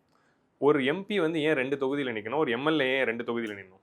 இப்போ திரு மோடி அவர்கள் வந்து வாரணாசி, வதோதரா 2த்துலையும் நின்னார். ராகுல் காந்தி அவர்கள் அமேதியிலையும் நின்னார், வயநாடுலையும் நின்னார். இப்போ நம்மளோட சீஃப் மினிஸ்டர் விஜய் அவர்களும் பார்த்தீங்கன்னா பெரம்பூர்லையும் நிற்கிறார், கிழக்குலையும் நிற்கிறார். இந்த ரூல் எதுக்கு? ஸோ இதுவும் பார்த்தீங்கன்னா ஒரு அன்வான்டான ஒரு provision which is there in our representation of people act which must change. So ஏன்னா ஒருத்தர் ஒரு இடத்துல தான் நிற்கணுங்கிறத நம்ம கொண்டு வரணும். ஆனால் அரசியல்வாதிகள் எல்லா கட்சிக்கும் இந்த ஒரு ரூல் தேவைப்படுது. இப்போ நான் சொன்னது 3 பேருமே 3 கட்சியை சேர்ந்தவங்க. ஸோ அப்போ எல்லா கட்சிக்கும் இந்த ரூல் தேவைப்படுது.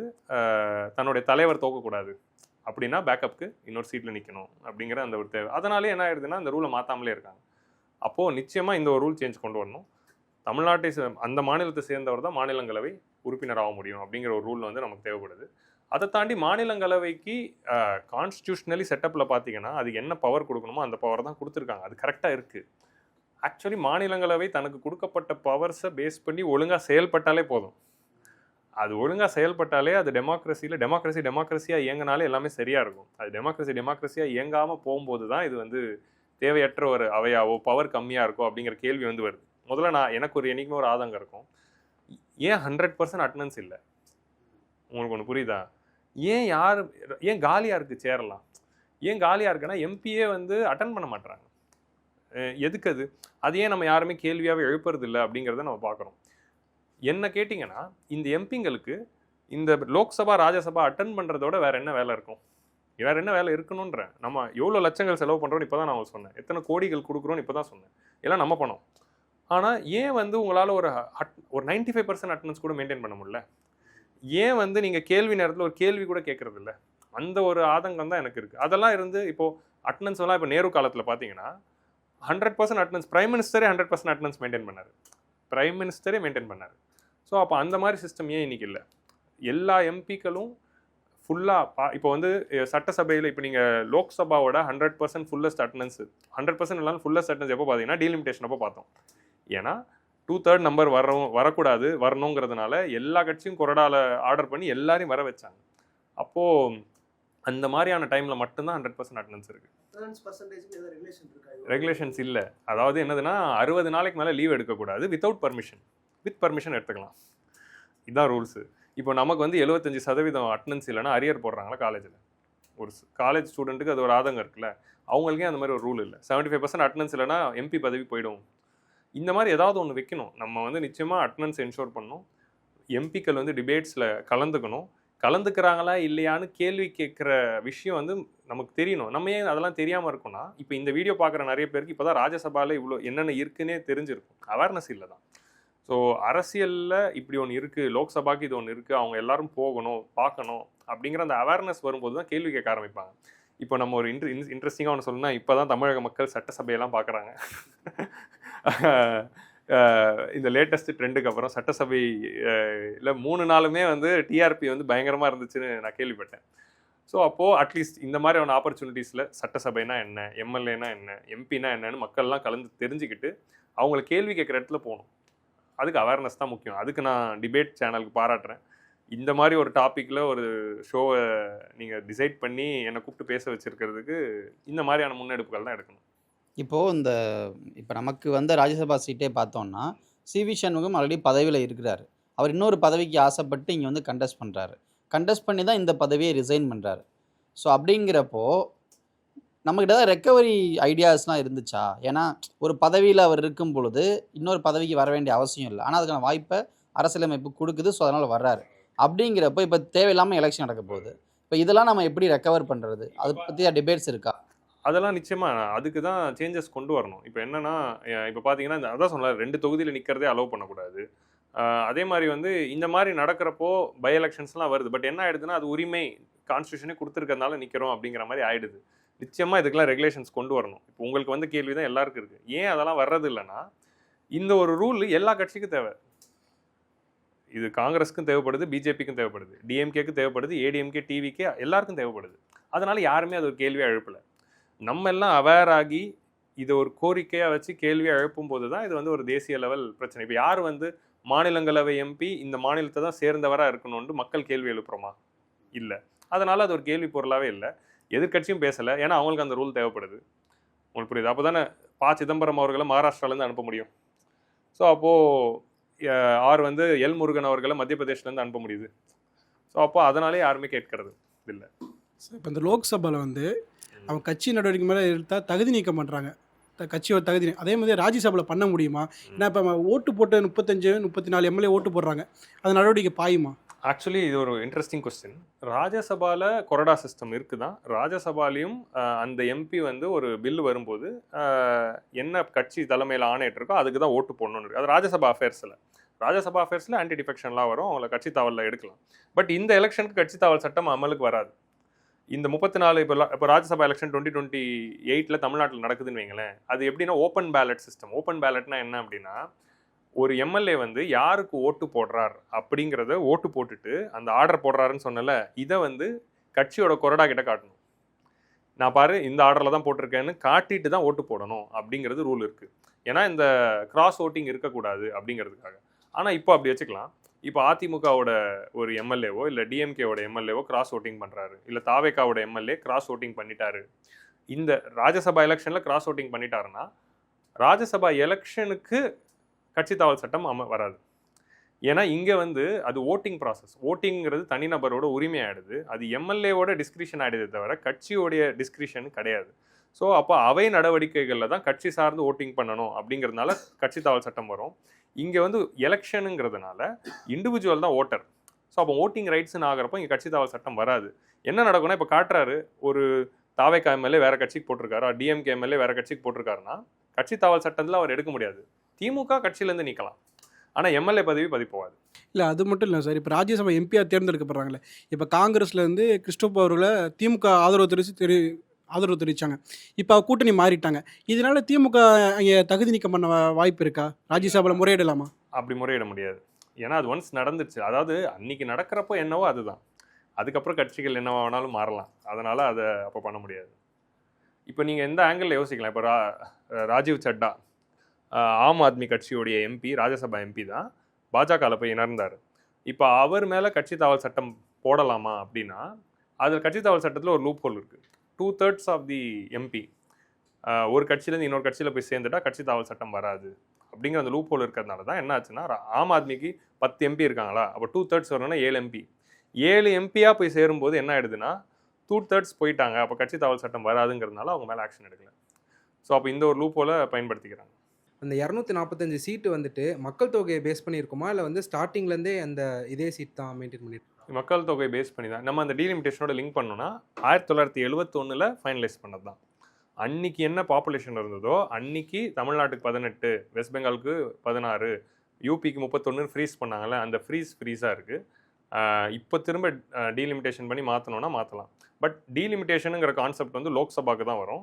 லோக்சபாக்கு தனியாக நடக்கும். ராஜ்யசபாக்கு அது எப்படின்னா அது வந்து கவர்மெண்ட் வந்து த்ரூ லா தான் பண்ண முடியும். ஸோ அப்போ வந்து 1971 பாப்புலேஷன் படி தான் இருக்குது. அதை டீலிமிட்டேஷன் பண்ணி மாற்றணும்னா மாற்றலாம்.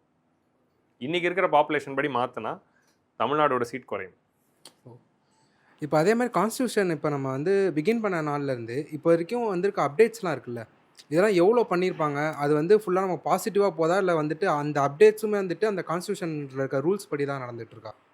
எந்த மாதிரியான கான்ஸ்டியூஷனல் அமெண்ட்மெண்ட் சொல்கிறீங்களா? இப்போ அரசியலமைப்பு திருத்த சட்டம் வந்து 106 முறை நடந்திருக்கு. 106 முறை என்ன நடந்திருக்குங்கிறது பப்ளிக்கில் தான் இருக்குது. நீங்கள் எது சொல்கிறீங்க? அந்த அவையில் நடக்கிற விஷயத்த சொல்கிறீங்களா இல்லை? நான் அந்த ஒரு ஸ்ட்ரக்சரே சொல்கிறேன். அந்த ஸ்ட்ரக்சரே வந்துட்டு இப்போ கான்ஸ்டியூஷனில் ஒரு இப்போ இந்த இதெல்லாம் இருக்குல்ல, இப்போ நம்ம இவ்வளோ ஸ்ட்ரக்சர் இங்கே பேசுகிறோம். ஸ்டார்டிங்லேருந்து எண்ட் வரைக்குமே அது அந்த இது நடந்தால் இது பண்ணணும் அப்படின்னு சொல்லிட்டு எல்லாமே பேசுகிறாங்க. இதில் வந்துட்டு எதனா நடுவில் சிக்கல் வந்து அதுலேருந்து எதனா கொஞ்சம் அப்டேட் ஆயிருக்காங்களா அந்த மாதிரி தான் கேட்குறேன். அதுக்கும் வந்து அந்த அதில் ரூல்ஸ் இருக்கான்னு கேட்குறேன். இல்லை, ஆக்சுவலி என்னதுன்னா கான்ஸ்டியூஷனில் இத்தனை நம்பர் எம்பி இருக்கணும், இந்த ப்ரொசீஜரில் எலெக்ட் பண்ணணும்னு மேலாப்பில் தான் சொல்லிட்டாங்க. எலெக்ஷன் ப்ராசஸை வந்து பார்லிமெண்ட் வில் டிசைட் அப்படின்ட்டாங்க. பார்லிமெண்ட் அதனால தான் ரெப்ரசன்டேஷன் ஆஃப் பீப்புள் ஆக்ட் அப்படிங்கிற ஆக்டை வந்து பாஸ் பண்ணி எலெக்ஷன் எப்படி நடக்கணுங்கிற ரூல்ஸ் எல்லாம் கொண்டு வந்தாங்க. அந்த ஆக்ட் படி தான் இதெல்லாம் நடக்குது. இதில் தான் வந்து பார்த்தீங்கன்னா 2003 அந்த ரூலை மாற்றினாங்க. அந்த மாநிலத்தை சேர்ந்தவர் தான் எம்பியாக இருக்கணும் அப்படிங்கிறது இந்த ரூலை 2003 தான் மாற்றுறாங்க. முன்னாடி அப்படி தான் இருந்துச்சு. மாற்றி இந்தியாவில் இருக்கிற எங்கேருந்து வேணாலும் போகலாம். ஸோ அப்போ ரெப்ரசன்டேஷன் ஆஃப் பீப்புள் ஆக்ட்டுங்கிற அந்த ஆக்டை மாற்றி எப்போ வேணால் நம்ம எலெக்ஷன் ப்ரொசீஜரோட ரூல்ஸை வந்து சேஞ்ச் பண்ணிக்கலாம். அந்த ஒரு ஃப்ரீடம் இருக்குது. சார் இந்த நீங்கள் சொன்னீங்கல்ல இந்த அட்டனன்ஸ்லாம் அதெல்லாம் யார் சார் மெயின்டைன் பண்ணுவோம்? அட்டனன்ஸ் மெயின்டைன் பண்ணுறதுக்கு வந்து அதுக்குன்னு ஒரு கமிட்டி இருக்குது. இதோட எல்லாத்தோட மேற்பார்வையும் யார் பார்க்க போகிறாங்கன்னா லோக்சபாவில் ஸ்பீக்கர், ராஜ்யசபாவில் சேர்மன் தான். அவர் தான் இது ஃபுல் அண்ட் ஃபுல் கண்ட்ரோல் எடுத்துக்கிறார். பட் இதோட ஆப்ரேஷன்ஸ், அதாவது லோக்சபா ராஜ்யசபாவோட டே டு டே ஆப்ரேஷனை பார்த்துக்கிறதுக்கு லோக்சபா செக்ரட்டேரியட், ராஜ்யசபா செக்ரட்டேரியட் அப்படிங்கிற ஒரு ஆஃபீஸ் இருக்குது. அந்த செக்ரட்டேரியட்டோட தலைவர் யாருன்னா செக்ரட்டரி ஜெனரல் அப்படிங்கிறவர் இருப்பார். அவர் பொதுவாக ஒரு ஐஏஎஸ் ஆஃபீஸராகவோ இல்லை ஒரு சீனியர் மோஸ்ட் ஆஃபீஸராகவும் தான் இருப்பார். அந்த செக்ரட்டரி ஜெனரல் தான் டே டு டே ஆப்ரேஷன்ஸ் பார்த்துக்கிறது, இந்த எல்லாமே மெயின்டைன் பண்ணுறது. அட்டனன்ஸ் என்ன, எம்பி வராங்களா இல்லையா, அவங்களுக்கு அலவன்சஸ் கொடுக்கறது, அன்றைக்கி பிஸ்னஸ் என்ன, அதுக்கு எப்படி பண்ணுறது, ஓட்டிங்னா அந்த ஓட்டிங் எல்லாம் ஏற்பாடு பண்ணுறது, அதெல்லாம் அவங்க பார்த்துப்பாங்க. இன்றைக்கி பார்த்தீங்கன்னா டிரான்ஸ்லேஷன் நடக்குது. லைவ் டிரான்ஸ்லேஷனுங்கிற கான்செப்ட் இருக்குது. நீங்கள் எந்த மொழியில் பேசினாலும் அது இன்னொரு மொழிக்கும் டிரான்ஸ்லேட் பண்ணிக்கலாம். அந்த மாதிரியான விஷயங்கள்லாம் செக்ரட்டேரியட் பார்த்தோம். ஆனால் இதோட முடிவுகள்லாம் யார் எடுக்க போகிறாங்கன்னா ராஜ்யசபாவில் துணை ஜனாதிபதி, லோக்சபாவில் ஸ்பீக்கர். இவங்களுக்கு இந்த 6 இயர்ஸ்ன்ற அந்த டேர்ம் இருக்குல்ல, இவ்வளோ நாள் அவங்க பதவியில் இருக்கலான்ட்டு, அதுக்கு எதுவும் ஸ்பெசிஃபிக் ரீசன்ஸ் இருக்கா? ஏன்னா இப்போ லோக்சபானா 5 வருஷம், இவங்களுக்கு ஏன் 6 இயர்ஸ்? ஓகே, அது ஏன் வந்துச்சுன்னா அந்த 1/3 வந்து, அதாவது இது பர்மனெண்ட் ஹவுஸ்ன்னு முடிவு பண்ணிட்டாங்க. இது வந்து பர்மனெண்ட்டாக இருக்க போகுது, இது வந்து டிசால்வே ஆக போகிறதில்ல அப்படின்னு தெரிஞ்ச உடனே அந்த நம்பர்ஸ் வந்து 6 இயர்ஸ் வந்து இருக்கும்போது எவ்ரி 2 இயர்ஸ்க்கு வந்து ரிமூவ் பண்ணுற மாதிரி இருக்கணுங்கிறதுனால அந்த 6 இயர் டிசைன் ஒன்று வந்துச்சு. இன்னொரு ஆர்கியூமெண்ட் என்ன அப்படின்னா, பிரிட்டனோட சிஸ்டமாக அப்படியே நம்ம எமுலேட் பண்ணதுனால அந்த நம்பர் வந்து தொடருது.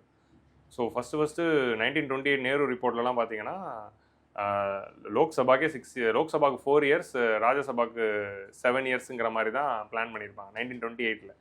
பட் இப்போ வந்து அன்றைக்கி இருந்த பிரிட்டிஷ் பார்லிமெண்ட்டை அப்ரோச் நம்ம எடுத்துக்கிட்டதுனால அந்த நம்பர்ஸ் அப்படியே தொடர்ந்துருக்கும். இந்த கட்சி தாவல் தடை சட்டம் அப்படின்ட்டு இப்போ சமீபத்தில் தமிழ்நாடு அசெம்பிளியில் அதிமுக எம்எல்ஏ ஒரு 25 பேர் வந்து தாவேகாவிற்கு ஆதரவு கொடுத்தப்ப அவங்க தகுதி நீக்கம் செய்யணும் அப்படின்ட்டு ஒரு கோரிக்கையை முன் வச்சாங்க. இந்த கட்சி தாவல் தடை சட்டம் அப்படிங்கிறது எப்போ வந்து அமெண்ட்மெண்ட் ஆகுது, அதாவது அப்ளை ஆகுது, அதுக்கு என்னென்ன நீட் இருக்குது அதை நிறைவேற்றணும் அப்படின்னா? ஓகே, ஆக்சுவலி இதுவே ஒரு தனி டாபிக் எடுத்து நம்ம டிஸ்கஸ் பண்ணலாம். கட்சி தாவல் தடை சட்டம் அப்படிங்கிறதே ஒரு பெரிய டிஸ்கஷன் தான். இப்போது இந்த விஷயங்கள் வந்து எப்போ அமையாகும்னா, இது என்னதுன்னா when a person voluntarily gives up the membership, அதாவது என்னதுன்னா அந்த எம்எல்ஏ அவராகவே வந்து தன்னுடைய எம்எல்ஏ பதவியை கட்சியிலேருந்து ராஜினாமா பண்ணார்னா, எம்எல்ஏவே கட்சியிலேருந்து ராஜினாமா பண்ணிட்டாருன்னா கட்சி தாவல் தடை சட்டம் வரும். இல்லைனா கட்சியோடைய ஆர்டர், நீ வந்து இந்த பில் மசோதாவை ஆதரவாக போடு இல்லை எதிர்த்து போடு. இப்போ அதிமுகவில் எடுத்துக்கலாம். அதிமுகவோட கொறடா என்ன ஆர்டர் போட்டிருப்பாரு, தாவேக்காவுடைய இந்த ட்ரஸ்ட் கான்ஃபிடன்ஸ் மோஷன், இந்த ஃப்ளோர் டெஸ்ட் அப்போ தாவேக்காவுக்கு அகெயின்ஸ்டாக ஓட்டு போடு அப்படிங்கிறது தான் அதிமுகவோட ஆர்டராக இருக்கும். ஆனால் இந்த எம்எல்ஏலாம் என்ன பண்ணாங்க, தாவேக்காவுக்கு ஆதரவாக போட்டாங்க. அப்போ இந்த மாதிரி கட்சியோடைய ஒரு ஆர்டரை மீறி பண்ணாலும் கட்சி தாவல் சட்டம் வரும். ஸோ அப்போது இந்த 2 கண்டிஷன்ஸ்லேயும் அது இம்ப்ளிமெண்ட் ஆகுது. ஸோ அதிமுக எம்எல்ஏக்கள் மேலே லீகலி கட்சி தாவல் சட்டம் போடலாமானா 100% போடலாம். அது யார் போடுறது அப்படின்னா, அந்த கம்ப்ளைண்ட்டை வந்து கட்சி சார்பாக போயிட்டு ஸ்பீக்கர் கிட்ட வைக்கணும். ஸ்பீக்கர் தான் அந்த கம்ப்ளைண்ட் எடுப்பார். ஸ்பீக்கர் அந்த கம்ப்ளைண்ட் வந்து ஜென்யூன் அப்படின்னா ஸ்பீக்கர் டெசிஷன் தான் வந்து ஃபைனல். ஸ்பீக்கர் அங்கே வந்து கட்சி தாவல் சட்டத்துக்குள்ளே இவங்களை ஆக்ஷன் எடுக்கலான்னு முடிவு பண்ணார்னா நிச்சயமாக ஜேசிடி பிரபாகர் அவர்கள் இந்த ஏடிஎம்கேவோட எல்லா எம்எல்ஏஸையும் தகுதி நீக்கம் பண்ணலாம். அவர் பண்ணுவாரா, அதுதான் கொஸ்டின். ஏன்னா அவங்க ஓட்டு போட்டதே அவங்க கட்சிக்காக தான். இப்போ 4 பேர் ரிசைன் பண்ணிட்டு இப்போ தாவேக்கால தான் போய் சேர்ந்துருக்காங்க. ஸோ அப்படிங்கிறப்ப அது அப்ளை ஆகாதுன்னு தான் நம்ம புரிஞ்சுக்கணும். இல்லை அந்த 4 பேருக்கு ஆகாது. அந்த 4 பேர் தான் ரிசைனே பண்ணிட்டாங்களே. நம்ம யார் ரிசைன் பண்ண பிறகு அந்த சட்டம் ரிசைன் பண்ண பிறகு அவங்க எம்எல்ஏவே கிடையாது. இப்போ அந்த 4 பேருமே எம்எல்ஏவே இல்லை. இப்போ அந்த 4 தொகுதிக்கும் பை எலெக்ஷன் தான் வரப்போகுது. திருச்சி கிழக்கோட அந்த 4 தொகுதிகளுக்கும் பை எலெக்ஷன் வரும். ஸோ இப்போதைக்கு 5 தொகுதிகளுக்கு பை எலெக்ஷன் நடக்கும். ஸோ இப்போ அந்த 5 தொகுதியும் ஃபார் எக்ஸாம்பிள் டிவிகே ஜெயிச்சிருச்சு அப்படின்னா அவங்களோட நம்பர் வந்து 107லேருந்து 112 ஆகிடும். ஸோ அதுதான் அவங்களோட டிவிகேயோட பிளான். பட் இப்போ நம்ம வருவோம். இந்த கட்சி தாவல் தடை சட்டம் ஜேசிடி பிரபாகர் தான் முடிவு பண்ண போகிறார். ஸ்பீக்கர் ஆஃப் தி ஹவுஸ் தான் முடிவு பண்ணுவார். ஸ்பீக்கர் வந்து நடுநிலையாக இருந்து முடிவு பண்ணணும். ஸ்பீக்கர்கள் இந்தியாவில் பாராளுமன்றத்துலையும் சரி சட்டசபையிலையும் சரி நடுநிலையாக இருந்து பல வருஷம் ஆகுது. எனக்கு தெரிஞ்சு நடுநிலையாக இருந்த பாராளுமன்ற ஸ்பீக்கர் கடைசியில் யாருன்னா சோம்நாத் சாட்டர்ஜி இருந்தார்.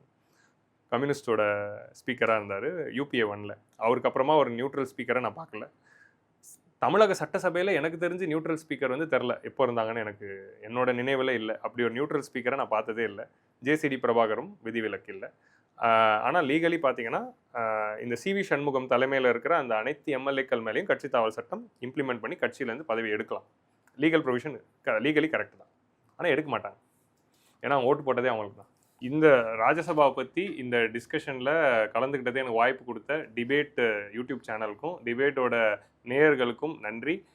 இந்த மாதிரி அரசியல் அமைப்பு பற்றின ஒரு அவேர்னஸ் மக்களுக்கு கிரியேட் பண்ணுறதுல டிபேட் முன்னெடுத்துக்கிட்ட இந்த விஷயத்துக்கு நிச்சயமாக வந்து நம்ம பாராட்டத்தக்க ஒரு விஷயம். நன்றி. ராஜ்யசபா MP எப்படி தேர்ந்தெடுக்கப்படுறாங்க, ராஜ்யசபாவில் எந்தெந்த மாதிரியான அரசியல் நடவடிக்கைகள் அவையின் போது கூடுது, என்ன விஷயங்கள் அங்கே விவாதிக்கப்படுது, அதன் மூலமாக மாநிலங்களுக்கு எந்த மாதிரியான விஷயங்கள் நடக்குது அப்படின்னு நிறைய விஷயங்களை இந்த விவாத நிகழ்ச்சியில் நம்மளோட பகிர்ந்துக்கிட்டாங்க. உங்களுடைய நேரத்திற்கும் கருத்திற்கும் நன்றி சார். மற்றும் ஒரு அரசியல் பழகு நிகழ்ச்சியில் மற்றொரு தலைப்புடன் சந்திப்போம். நன்றி.